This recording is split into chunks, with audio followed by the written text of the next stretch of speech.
Hi అండి అందరికీ. Okay. నేనేమి ముందే చెప్తున్నాను, నేనేమి సెఫాలజిస్ట్‌ని కాదు. నాకు ఇవన్నీ అంత క్యాలిక్యులేషన్స్ అంత ఐడియా లేదు సెఫాలజీ మీద. కానీ ఒక కామన్ బేసిక్ కామన్ సెన్స్‌తో లెక్కలు మాత్రం మీకు ఓట్ పర్సంటేజ్ మీద ఓట్ పర్సంటేజ్ మీద వేసినవి.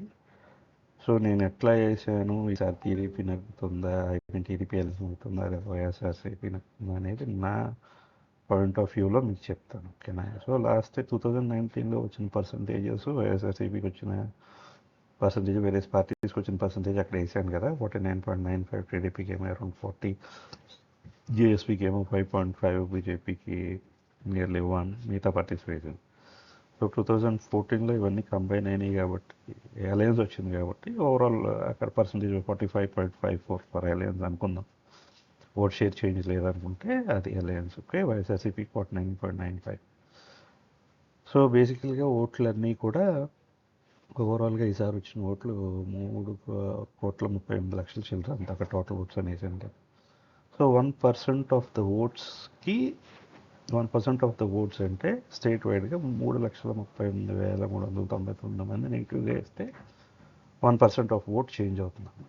అది 175 కాన్స్టిట్యుయెన్సీస్ మనం డివైడ్ చేసుకున్నాం అనుకోండి, అంటే పర్ కాన్స్టిట్యుయెన్సీ 1940 మంది నెగిటివ్గా వేస్తే 1% ఓట్.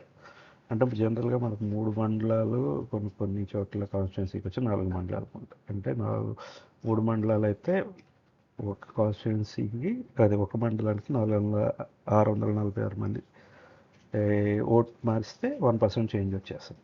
అది 4 మండలాలు అనుకోండి, మండలానికి వచ్చి 445 మంది తేడా వేస్తే 1% చేంజ్ వచ్చేస్తుంది. సో ఇప్పుడు అయ్యే పర్సంటేజెస్ చూసుకున్నాం అనుకోండి, ఇప్పుడు 2024 సినారియోకి వస్తే పైన వేసాను చూసారా, వీళ్ళకి నెగిటివ్గా, వైఎస్ఆర్సీపీకి నెగిటివ్గా ఉండే ఫ్యాక్టర్స్ జనరల్గా అందరూ అనుకునేది ఏంటంటే, గవర్నమెంట్ ఎంప్లాయీస్ ఓవరాల్గా అందరూ చెప్తున్నది ఏంటంటే, కన్ఫామ్గా వాళ్ళకున్న ఓట్లు కూడా ఇప్పుడు ఎన్ని ఓట్లు ఉన్నాయండి, 4,44,000 మంది వేసారు ఓట్లు. అంటే 1.3% of overall vote percentage. Okay, అందులో 70% మంది నెగిటివ్గా వేశారు. 70% మంది కన్ఫామ్గా వేసారు, అలయన్స్గా వేసారు. Last time it was I think 80-20 అండి. 80% వైఎస్ఆర్సీపీకి ఇస్తే మిగతాది అలయన్స్కి వేసారు, టీడీపీకి వేసారు. సో ఈసారి అన్నీ రివర్స్ అయినాయి. నేను ఇంకా గవర్నమెంట్ ఫ్యామిలీస్ని వాటిని ఏమీ తీసుకోలేదు. అలా తీసుకున్నా కానీ వాళ్ళ ఓట్లు ఒక 0.5% వాళ్ళు తీసుకెళ్ళిపోతారు అనుకుందాం. నేను ఇంకా గవర్నమెంట్ ఫ్యామిలీస్ని లేదంటే ఓన్లీ గవర్నమెంట్ ఎంప్లాయీస్ 0.5% తగ్గుద్ది. అంటే కాన్స్టిట్యుయెన్సీకి వచ్చి 970 మంది నెగిటివ్గా ఓటేస్తే గవర్నమెంట్ ఎంప్లాయీస్ ఈ 0.5% వచ్చేస్తారండి. అంటే లాస్ట్ టైం వేసిన 970 మంది, ఈసారి 970 మంది తేడా వేస్తే ఈ 0.5% వచ్చేస్తారు. ఓకే, సో నెక్స్ట్ వచ్చి out of states and NRIs ఉన్నారనుకోండి. ఎన్ఆర్ఐస్ వచ్చారు. లాస్ట్ టైం వీళ్ళందరూ రాలేదు, కానీ ఈసారి వచ్చారు. కానీ లాస్ట్ టైం కూడా వచ్చారని అనుకుందామండి. అనుకొని వచ్చిన వాళ్ళలో ఇప్పుడు మ్యాక్సిమం అంతా 10 లక్షల మంది వచ్చారండి. 10 లక్షల మంది వచ్చారంటే యాక్చువల్గా 3% ఆఫ్ ద ఓట్ పర్సంటేజ్. కానీ మనం ఏం చేద్దామంటే ఓన్లీ 1% వేసుకున్నాం. 1% మాత్రమే లాస్ట్ టైం వేసిన వాళ్ళు ఈసారి ఎగ్నెస్ట్గా, అంటే కాన్స్టిట్యుయెన్సీకి వచ్చి 940 మంది మాత్రమే లాస్ట్ టైం వేసిన వాళ్ళు ఈసారి నెగిటివ్గా వేసారు. ఓకే, అది 1%. నెక్స్ట్ లిక్కర్, మందు తాగేవాళ్ళు. లాస్ట్ టైం మనకు తెలుసు, మందు తాగేవాళ్ళు యాక్చువల్గా ఎంతమంది డిసప్పాయింటెడ్గా ఉన్నారో వాళ్ళలో కూడా 1% నెగిటివ్గా వేసాం. లాస్ట్ టైం వేసిన వాళ్ళు కాన్స్టిట్యుయెన్సీకి వచ్చి 2,000 మంది మాత్రమే నెగిటివ్ వేశారు. ఓకేనా? కన్ఫామ్గా ఉంటారండి అంతమంది, దానికంటే ఎక్కువ ఉంటారు, కానీ ఇది ఒక మోస్తరుగా వేసిన లెక్క అంతే. తర్వాత డే లేబర్స్ అండి, అసంఘటిత కార్మికులు, ఎస్పెషల్లీ తాపీ మేస్త్రులు, తాపీ వాళ్ళకి, డైలీ లేబర్కి, కన్స్ట్రక్షన్ లేబర్కి వాళ్ళు చాలామంది కూడా నెగిటివ్గా ఉన్నారు గవర్నమెంట్. మనం ఏ మార్కెట్కి వెళ్ళినా, ఏ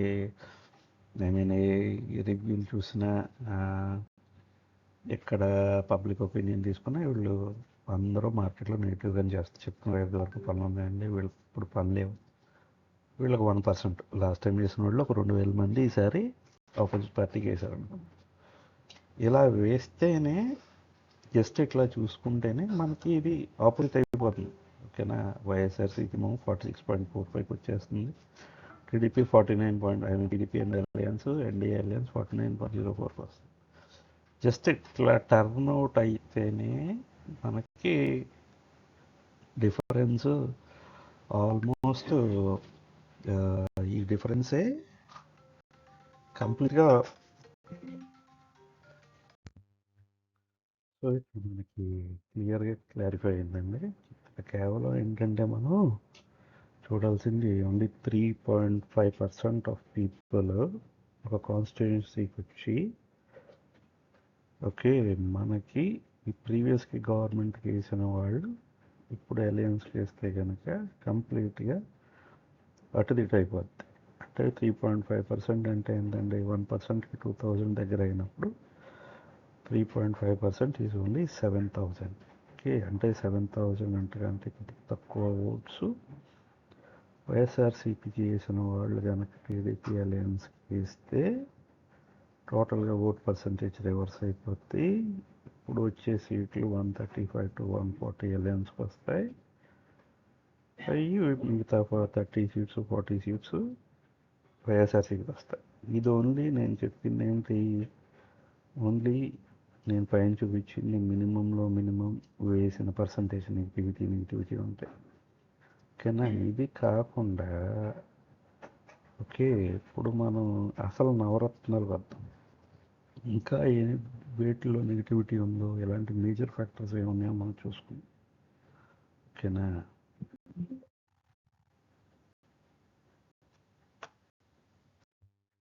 ఏమన్నా అంటే మనం అడిషనల్ నవరత్నాలు ప్రస్తుతానికి ఏంటంటే మనకి నేను ఓన్లీ 4 వైపులు చూపించాను. అవి కాకుండా ఇవి ఉన్నాయి చూసారా, వాటితో పాటు సిమిలర్ లాంటివి అనమాట. కరెంటు బిల్స్ 8-9 సార్లు పెంచారు. ప్రతి ఇంట్లో కూడా దానికి నెగిటివ్ ఎఫెక్ట్ ఉంది.